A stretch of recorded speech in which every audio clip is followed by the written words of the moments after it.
I'm Rebecca Teglis, head of the Children's Department at the Larchmont Public Library, and I'm here for another Monday Boredom Buster. I love this one because it's almost like a science experiment, but at the same time, it's pretty magical. It's basically, we're gonna take a balloon and inflate it without blowing any air to it. I'll show you how it's done.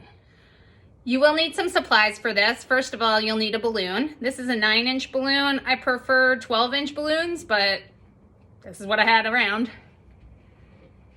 You will need a funnel. This is going to be for putting some baking soda into the balloon. You will need an empty water bottle.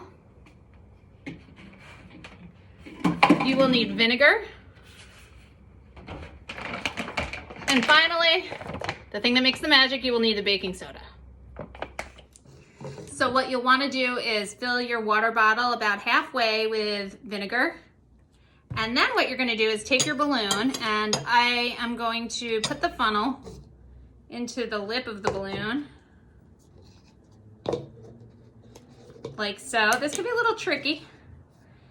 And then what you're going to want to do is take your baking soda and spoon it in to fill the bulb of the balloon.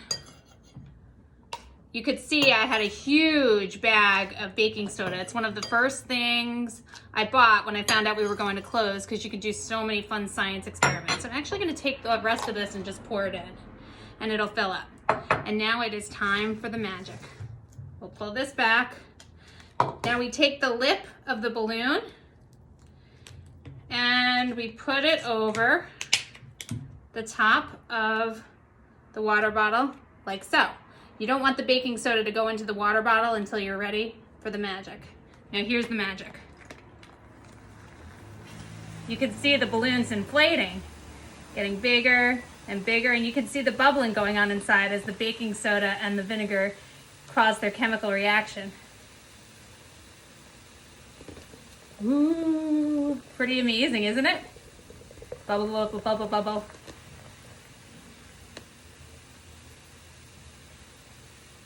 And it's still going. I think this one might pop, so I'm going to pull it off now a little bit earlier than I would normally. Woo, close call. And now I'm going to tie the balloon. And you can see, like I said, I really like to use a bigger balloon for this, but you can see how heavy it is. It's gonna go very different from a regular balloon. So that was pretty cool, right? And afterwards, it's kind of fun to blow up a balloon using your air and have the balloon that was done with a chemical reaction, because then they can see the difference between this one falling, whoop, and this one going longer, because there's stuff inside. It's pretty cool and a lot of fun to do, and it's something that the kids, once they can figure out how to do it by themselves, they can show to their friends and amaze people. So what's happening in this is we've got a chemical reaction going on that's called an acid-base chemical reaction. The vinegar is combining with the baking soda, and that in turn creates carbon dioxide, which is too much for the water bottle. It escapes the water bottle and inflates the balloon.